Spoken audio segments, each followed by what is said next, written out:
जिंदगी के 65 वर्षों में से लगभग 40 वर्षों तक एक चिकित्सक के रूप में सक्रिय रूप से कार्य करने के बाद अब बीते हुए पलों को समेटने की इच्छा होने लगी है।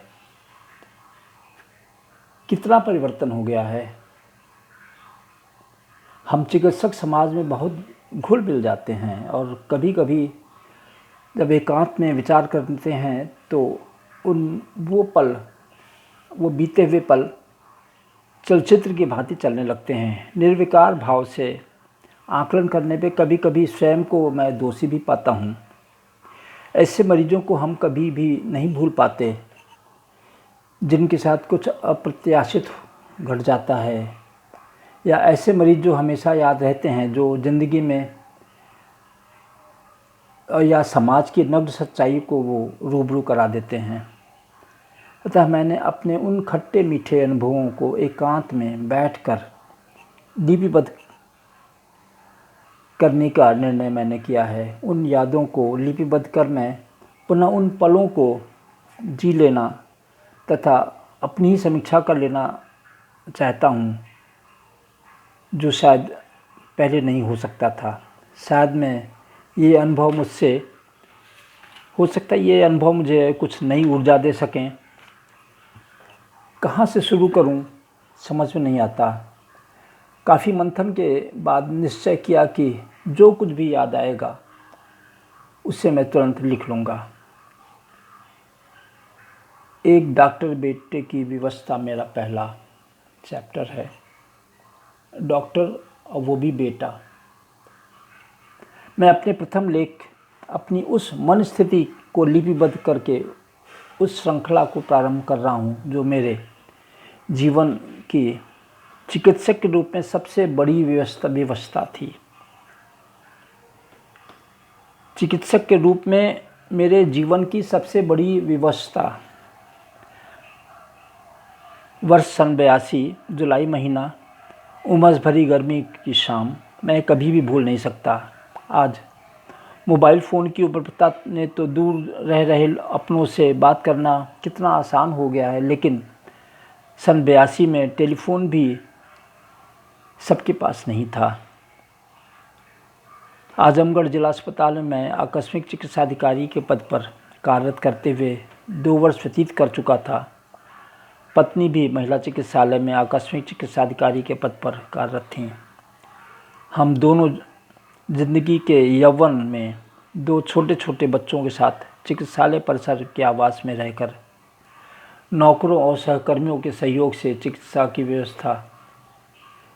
की व्यस्त जिंदगी व्यतीत कर रहे थे। आज जब उन पलों को याद करता हूँ तो लगता है हम उन पलों में भी उस रसमयी जिंदगी को व्यतीत कर रहे थे।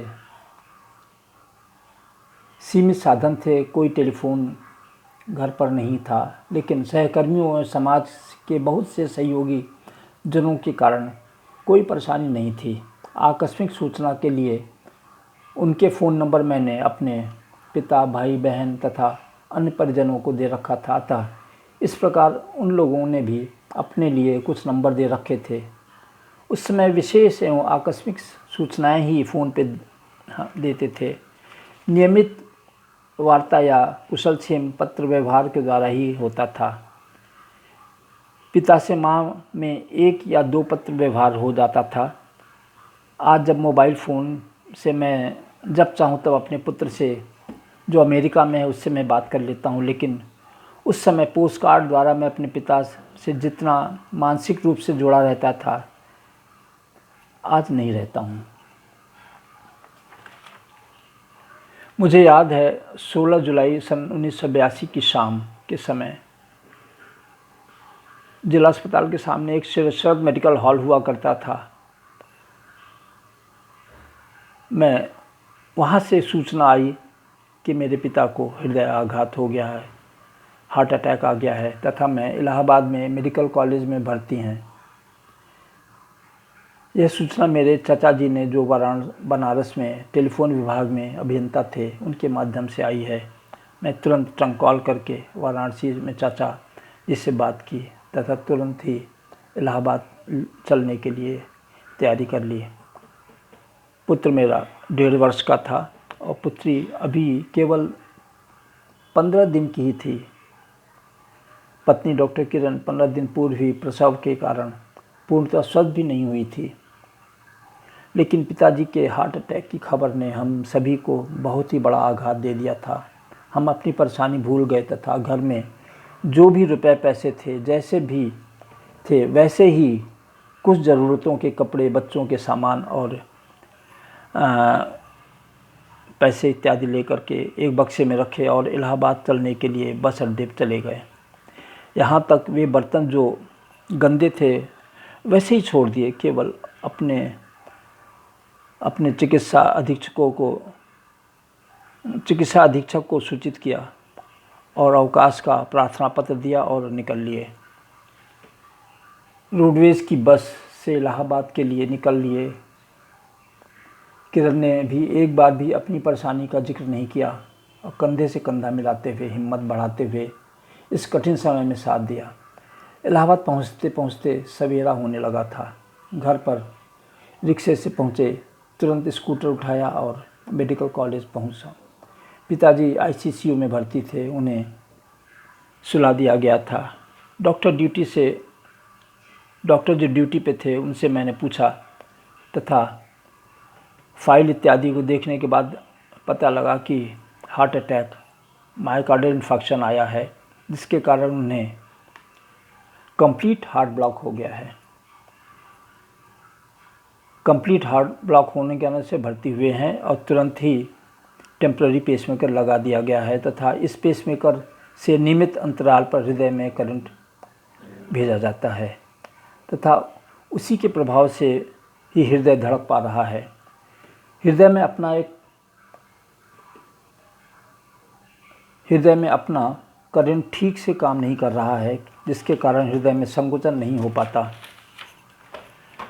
हृदय में संकुचन न होने के कारण रक्त मस्तिष्क को और शरीर के अन्य भागों को नहीं पहुंचता था। मस्तिष्क की विशेषता ये होती है कि वहाँ कोई ऊर्जा का स्टोर नहीं होता। रक्त के माध्यम से ग्लूकोज पहुंचता है, वही ऊर्जा उत्पन्न करता है और यदि वह रक्त 3 मिनट तक ना पहुँचे तो मस्तिष्क की कोशिकाएं मरने लगती हैं और 5 मिनट तक रक्त ना पहुँचे तो मस्तिष्क की कोशिकाएं मृत हो जाती हैं। अतः जीवित रहने के लिए रक्त का मस्तिष्क में लगातार पहुँचते रहना बहुत आवश्यक होता है। ऐसी परिस्थिति में पिताजी को पेसमेकर के माध्यम से ही हृदय संकुचित कराया जाता था, शरीर में रक्त संचार हो पा रहा था। यदि किसी भी कारण से पेसमेकर की मशीन या तार जो रक्त की नलिकाओं के माध्यम से हृदय में पहुंचाया गया था, कोई भी व्यवधान आता तो हृदय का चलना बंद हो जाता था तथा ऐसी स्थिति में 1 या 2 मिनट में ही उन्हें बेहोशी आने लगती थी तथा झटके आने लगते थे और सीने पर लगाए हुए इलेक्ट्रोड से जुड़ा मॉनिटर ईसीजी की ट्रेसिंग जो बदल कर एक सीधी रेखा में परिवर्तित हो जाती थी। सामान्य रूप से तो ईसीजी में प्रॉपर ट्रेसिंग आती रहती है, लेकिन जब हृदय चलना बंद हो जाता था उसकी, तो वो एक सीधी रेखा में बदल जाता था, सीधी रेखा में परिवर्तित हो जाती थी। ऐसे में यदि तुरंत ही कुछ उपचार नहीं किया जाए और पेसमेकर के करंट को ठीक ना किया जाए तो 3 मिनट में मृत्यु हो सकती थी। ये सब चीज़ें मैं जानता था। अतः जैसे ही मैं उनके पास पहुंचा, पलंग के बगल में एक स्टूल लेकर बैठ गया तथा सभी कुछ मॉनिटर करने लगा। पिताजी पूरी तरीके से होश में थे, उन्हें कोई दर्द इत्यादि नहीं थे, केवल कमजोरी बहुत थी। उन्होंने मुझे देखते ही आश्वस्त होने की बात कही। उनके चेहरे पर सुरक्षित हो जाने का भाव आ गया। मैंने भी उन्हें आश्वस्त किया कि कोई चिंता की बात नहीं है, थोड़ी परेशानी है, ठीक हो जाएगी। पुत्र चिकित्सक हो, अपना ही मेडिकल कॉलेज हो, उसका अस्पताल हो जिसमें उसने 8-9 वर्ष कार्य किया हो और वर्तमान में कार्यरत चिकित्सकों से जो ड्यूटी डॉक्टर हैं उनसे वरिष्ठ रहा हो, अच्छे से उनसे परिचित हो, ऐसे में क्या हो सकता है मैंने भरपूर अनुभव कर लिया था। परेशानियों का सिलसिला अब शुरू होने वाला था। पुत्र चिकित्सक है तो उससे परिवार के सभी लोग, हर प्रकार की अपेक्षाएं सबकी बढ़ जाती हैं। ऐसे में परिवार जनों को यह हर घंटे की मेडिकल बुलेटिन भी जैसे सूचना देनी पड़ती थी। उसे अपनी निगरानी में ही इलाज करवाना रहता था। दवाएं भी उपलब्ध करवानी होती थीं, साथ ही सामान्य घरेलू कार्य तो करने ही होते थे। दूसरे दिन से मैं पिताजी के पलंग के पास स्टूल डालकर बैठा रहता एवं हार्ट के मॉनिटर पर और नाड़ी की गति को लगातार देखता रहता। हार्ट ब्लॉक के कारण जैसे ही पेसमेकर का तार हिल जाता, पिताजी का हृदय गति में फ़र्क दिख जाता था। ऐसे मैंने एक बार देखा कि मॉनिटर में हार्ट की ट्रेसिंग सपाट लाइन हो गई है और उनकी आंखें बंद हो रही हैं, और अगले ही क्षण उनको झटके आने लगे। मैंने तुरंत ही ड्यूटी डॉक्टर को आवाज़ लगाई। वो दौड़ते हुए आए और ज़ोरदार मुक्का पिताजी के सीने पे उन्होंने मारकर सीना दबाने लगे और बोतल में चल रही दवा को रफ्तार बढ़ा दी तथा अगले 30 सेकंड में सब कुछ सामान हो गया। पिताजी होश में थे, बात करने लगे।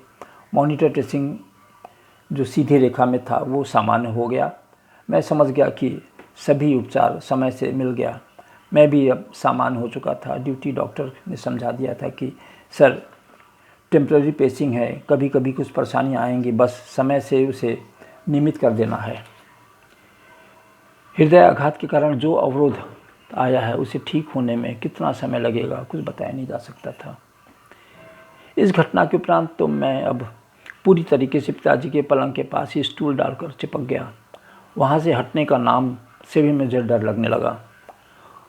उसी दिन रात में फिर यही घटना घटी। मैंने देखा कि मॉनिटर पर ट्रेसिंग की रेखा सपाट हो गई।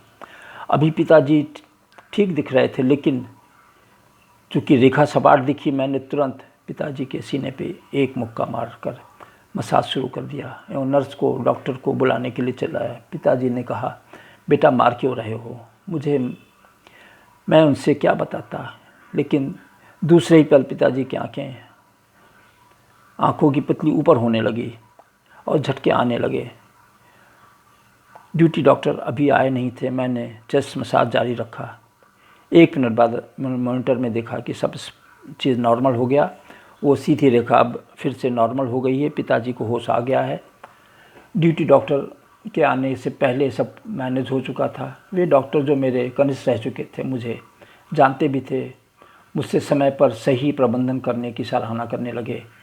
लेकिन मैं उन्हें कैसे बताता कि मेरी इस 1-2 मिनट में क्या हालत हो गई। मेरी अपनी सांसें और नाड़ी तीव्र गति से चल रही थीं। अपने ही पिता को मुक्का मारने की पीड़ा से मैं ग्रसित था। उनका मुझसे बेहोश होने से पहले पूछना कि बेटा क्यों मार रहे हो, कितना कष्ट रहा होगा, मैं ही जानता हूँ। यही कष्ट या संतोष एक डॉक्टर पुत्र को था कि मैं केवल अपना कर्तव्य कर रहा था, भावनाओं के ऊपर रहकर। ईश्वर की कृपा थी कि 2-3 दिन पेसमेकर बिना किसी व्यवधान के ठीक से चलता रहा। पिताजी अब बहुत कुछ सामान से लगने लगे थे। उठकर बैठ भी जाते थे, लेकिन मैं स्टूल से उठ ही नहीं पाता था। मेरे मन में डर समाया हुआ था। चौथे दिन सुबह 8 बजे का समय था। रात्रि ड्यूटी वाले डॉक्टर की ड्यूटी सुबह प्रातः 8 बजे तक होती है और सुबह वाले डॉक्टर लगभग 8 बजे ही ड्यूटी उनकी शुरू होती थे। नियमित समय तक अगली ड्यूटी आने वाले डॉक्टर ना आवें तो पहली ड्यूटी वाले को नहीं जाना चाहिए, लेकिन शायद मेरे चिकित्सक होने के कारण रात्रि के चिकित्सक समय से पहले वार्ड छोड़कर चले गए तथा आने वाले आए नहीं थे। तभी पिताजी की पेसमेकर ने काम करना बंद कर दिया। फिर जैसे ही मैंने मॉनिटर पर सीधी रेखा देखा, मेरी हालत ख़राब हो गई। मैं तुरंत सिस्टर को आवाज़ लगाई कि डॉक्टर को बुलाओ, लेकिन कोई डॉक्टर हो तब तो आवे। मैंने तुरंत सीने पर मुक्का मारा, चेस्ट मसाज शुरू कर दिया और नर्स से डॉक्टर को तुरंत बुलाने के लिए फिर से आवाज़ लगाई। लेकिन इस बार 1 से 1.5 मिनट हो चुका था, कोई सुधार नहीं हो रहा था। ईसीजी की सीधी रेखा और पिताजी की आंख बंद हो चुकी थी, झटके पड़ रहने लगे थे। अब मेरी भी हालत ख़राब होने लगी। मैं तेज़ गति से मसाज करने लगा। तभी मुझे ये एहसास हुआ कि सीने की 1-2 पसलियाँ भी चटक गईं और टूटने की आवाज़ मेरे को महसूस हुई। मैं लगभग रो रहा था। पसली के टूट जाने के एहसास हो गया था, फिर भी मसाज नहीं मैंने रोका। साथ ही नर्स को किसी को बुलाने के लिए चिल्ला रहा था। मेरे घर वाले भी कोई नहीं थे। सुबह का समय था, मैं ही अकेला था। मेरे परिवार से आई अभी कोई सदस्य अभी नहीं आए थे।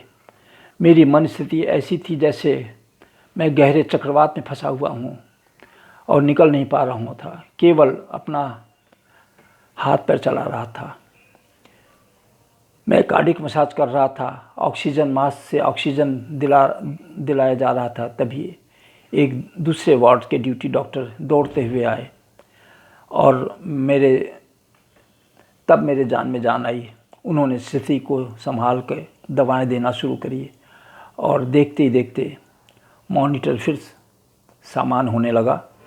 ट्रेसिंग जो सीधी रेखा में चल रही थी वो फिर से नॉर्मल होने लगी और पिताजी जो बेहोश हो चुके थे अब वो धीरे धीरे होश में आ रहे थे। कुछ देर बाद उन्होंने आँख भी खोल दिया। अब मेरे पैरों में जैसे जान ही निकल गई थी। मैं धम से स्टूल पर बैठ गया और अपनी सांसों पर नियंत्रण पाने की कोशिश करने लगा। कुछ समय बाद सभी कनिष्ठ और वरिष्ठ डॉक्टर लोग आ गए, मुझे सांत्वना देने लगे और ड्यूटी डॉक्टर को बिना अगले डॉक्टर के आए ड्यूटी छोड़कर जाने का दुष्प्रण बताने लगे। मैं तो खुश भी था कि एक विपदा टल गई एवं अपराध बोध से ग्रसित भी था क्योंकि 1-2 पसली की हड्डी मेरे मसाज के कारण टूट चुकी थी। एक चिकित्सक पुत्र की मनस्थिति को केवल एक चिकित्सक ही समझ सकता है। अंत इस पूरी घटना का अच्छा था कि वो एक बहुत बड़ी दुर्घटना घटते घटते बच गई थी, लेकिन मैं अपने को ना खुश महसूस कर रहा था ना दुखी। मेरी स्थिति बड़ी ही दयनीय थी, लेकिन अंत अच्छा था। दुर्घटना बच गई थी, इसलिए मैं खुश था कि चलो एक बहुत बड़ी आपदा आते आते टल गई। तब मुझे ये एहसास हुआ कि कर्मण्येवाधिकारस्ते मा फलेषु कदाचन। अपना कर्म हमें करना है, फल क्या होगा उसकी चिंता मत कर दें। ये मेरी पहली रचना आप लोगों को प्रेषित